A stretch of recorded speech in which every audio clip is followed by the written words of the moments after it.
Alright, y'all, so today I'm going to be setting up a dirted aquarium, also known as the Wallstead technique. My cats, of course, are deciding to help me with this, Aurora and Sulu. So I got a 20-gallon tall here. And I got this because I can fit the hood from my 10-gallon on it, because certain people, who shall remain nameless, like to get into the aquarium and hunt the fish. And I am setting that up in my spare bedroom because the place where I have my 10-gallon now is behind a microwave, and that's really not a good place to put an aquarium. So the tank's already been prepped. I've already wiped it down with some rubbing alcohol to kind of clean it off. You stay off the table, please. Pause off. And what I have here is just some of the stuff that I've used, or I have bought for the aquarium. The natural organic potting mix. Normally people recommend the Miracle Grow. My local store did not have it in stock, so I went with that. And then just a couple of things of gravel.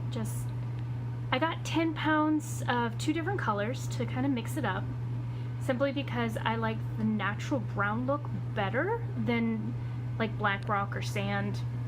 And I got 2 because I wasn't quite sure how much was going to get the cap I wanted. I'm going to do about a 1/2 inch layer of potting mix with at least 1 inch to 1.5 inches of gravel. As for plants, I'm just going to kind of kidnap some of the plants from my other aquarium and slowly integrate them into this lovely thing. Oh, Petco's having their $1 per gallon. The sign said it's anything from 10 to 29. It comes with a save up to $30 rebate, $2 rebate on that. I got a free water conditioner, which I may end up using that, and food, which I think is actually kind of cool.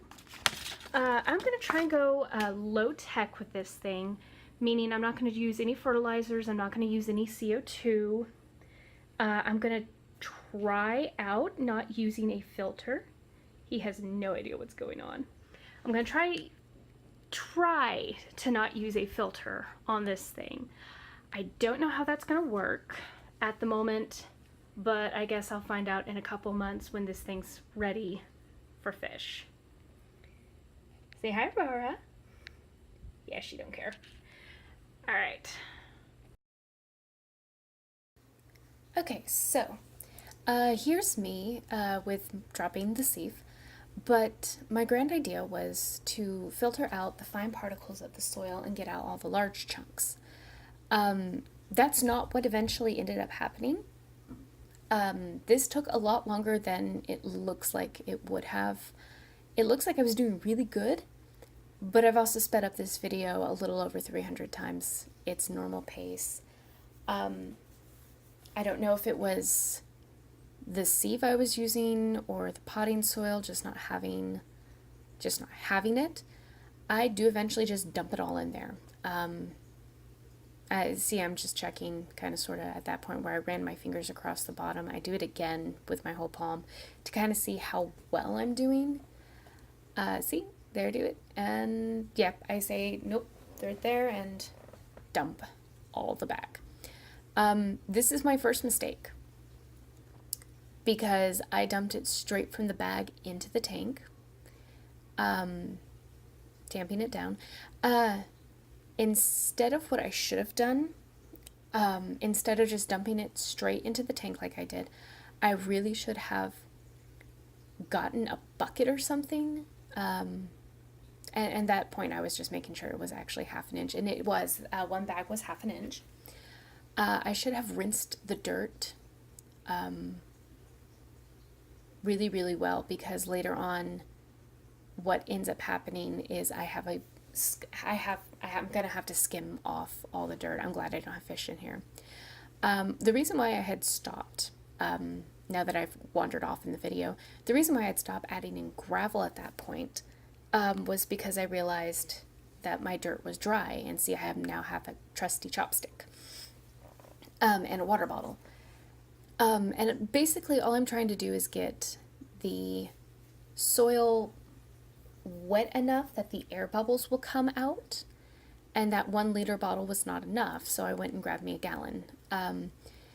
And I actually mess up at this stage in 2 parts. One, I didn't rinse my soil at all, and that's not good. And here, as I'm adding water in, I actually end up adding too much water into this fish tank at this point.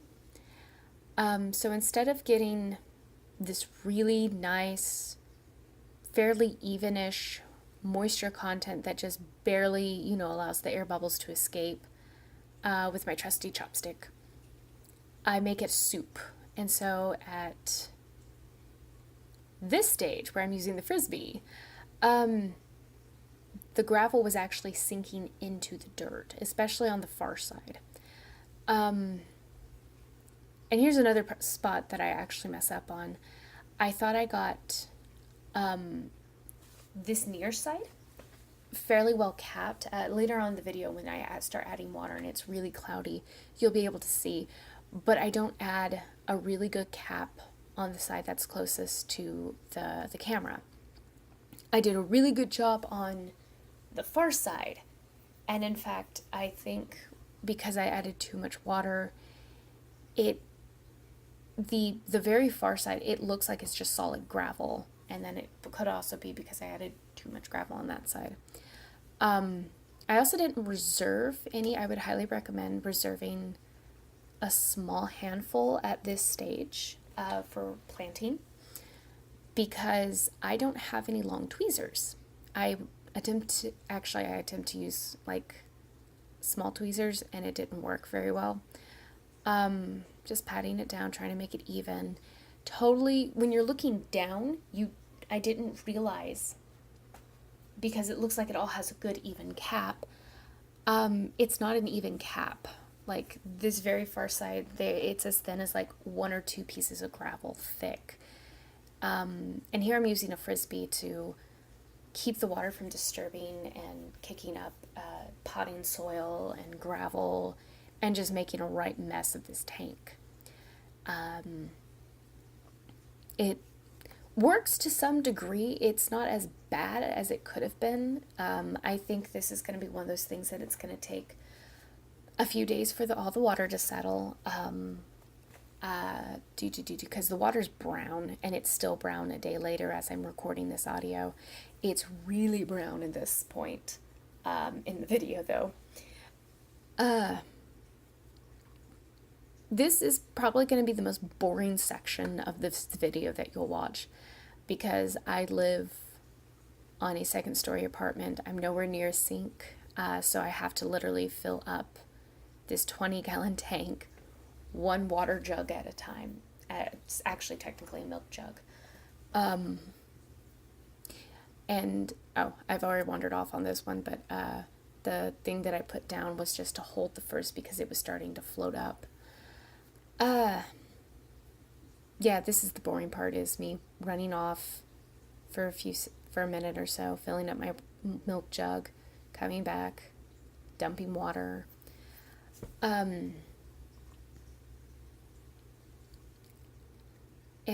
Fairly soon, it's going to get to the point where I think you're going to see me go into the other room, and I'm going to grab a bucket with a fish net and start trying to skim the water. I think I might do 1 more gallon of water or so.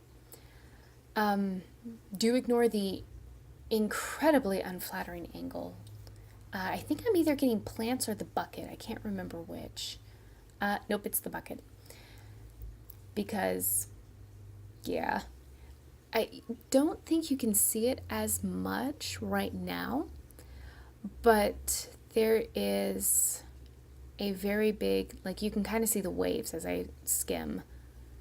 I probably should have waited until after I got the tank fully filled up, because I think I just disturbed it more at this stage than if I had just waited.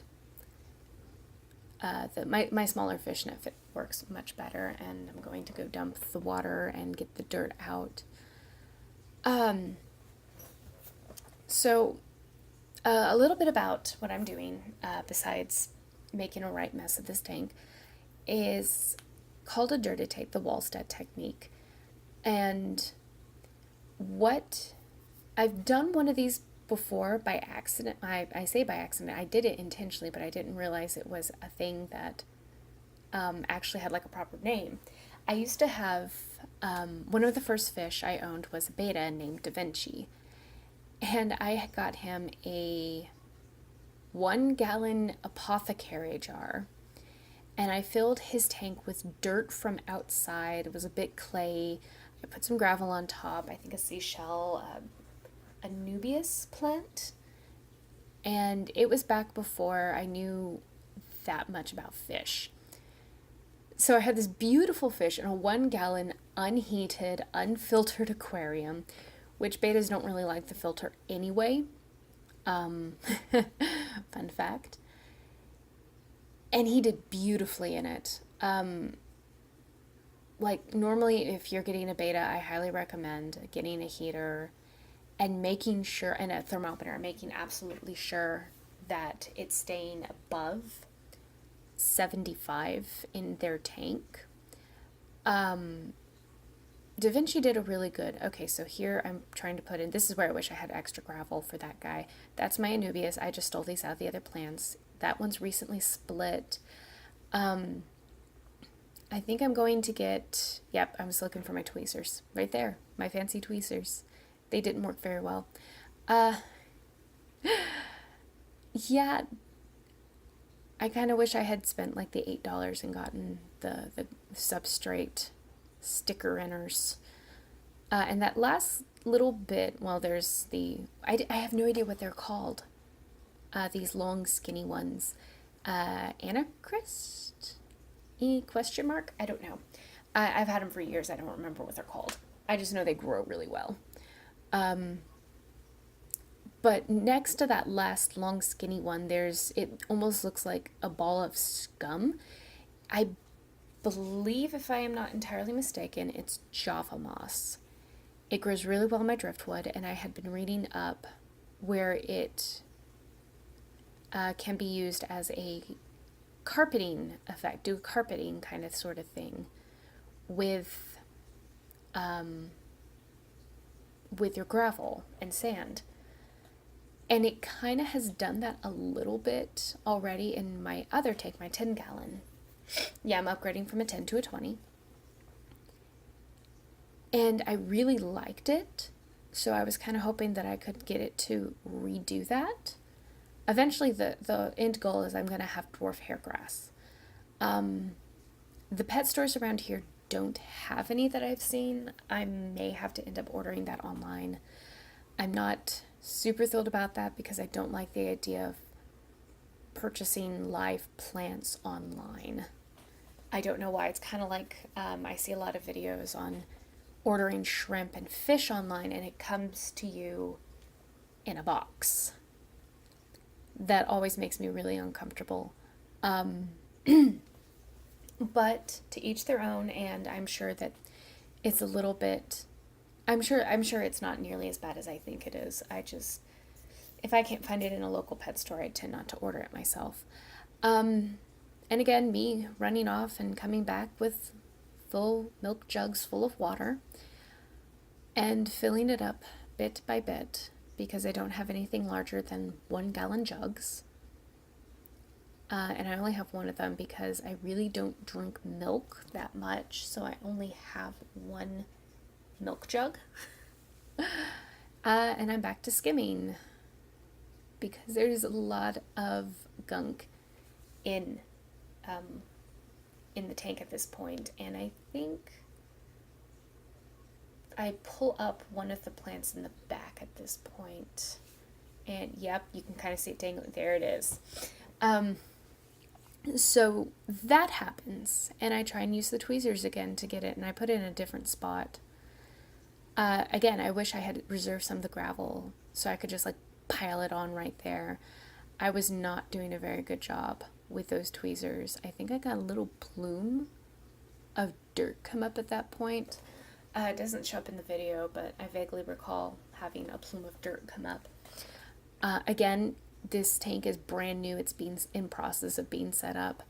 So I imagine the plumes are a lot worse when you try and like reorganize it. And once it actually settles in and it cycles and whatnot, it'll probably do a lot better about plumes and I can reorganize if need be. I don't really want to have to go around and reorganizing it. I always tend to because in addition to stress baking, I tend to stress reorganize everything from my furniture to my fish tanks. Anywho, let's see. What else can I help pass the time as I run off camera to go fill up my milk jug again? Yeah, there's not much. It's really cloudy here. It's a little bit clearer. Again, it's like 24 hours after I originally filled it up. It's a little bit clearer, but not much. I imagine once I get a few water changes in, most of the loose dirt and whatnot will be done. I'm checking right there. The cap, realizing that I fucked up. I imagine it's going to take several water changes for the water to actually really start being clear. And whatnot in this tank. I hope. I had read somewhere that it's a good idea to wait like a month or so-ish. And I'm removing everything, so I probably should wrap up. But yeah. So I think I'm going to, yep, I'm just dumping that out. Yeah. It's really dirty right now, but in a month I'll update you and show you how well it's cleared up, and how the plants are doing. And if I've managed to get a hold of any dwarf grass, definitely putting, oh, nope, I'm going to skim some more. But my plans for this is my sorority of betas. I have a bristlenose pleco and some ghost shrimp, and I'm probably going to add more ghost shrimp to it because I love my shrimp, but they never seem to breed. And you can vaguely see a little piece of moss, I think, floating through. Yeah, I kind of didn't do a very good job of skimming. Because there's still stuff on top. I'm probably going to have to do that for a while. And putting things away, so I'm going to wrap up. Alright, so as you can see, maybe if the phone will focus, I goofed. I did not rinse my dirt at all before putting it in, and so I have all sorts of lovely little floaties that I will be skimming off daily until this tank is ready for fish. For the most part, this kind of a cloudiness is actually really normal for new tanks. I, by the way, did not anywhere near get an even layer of anything. I don't think I have enough gravel either. I will update, especially on this side. Look at that. There's like no cap. And so a lot of these suspended bits of dirt, oh hey, that's actually pretty good, are almost directly because I have no cap in like some of this, which is my fault. Not that I can blame anyone anyway. Anyway, so what I have in here is Anacris, I think. I don't know. I bought it 2 or 3 years ago, and I don't remember what it is. A Nubius that I've recently split, and this moss that has been growing on a piece of driftwood that may or may not be coming through very well. Regardless, I'm hoping, because if it is the kind of moss that I'm thinking it is, and I can't recall the name, it should do a carpet effect. Otherwise, I'm still probably going to get some dwarf hairgrass for this. So I will give this several hours to kind of settle.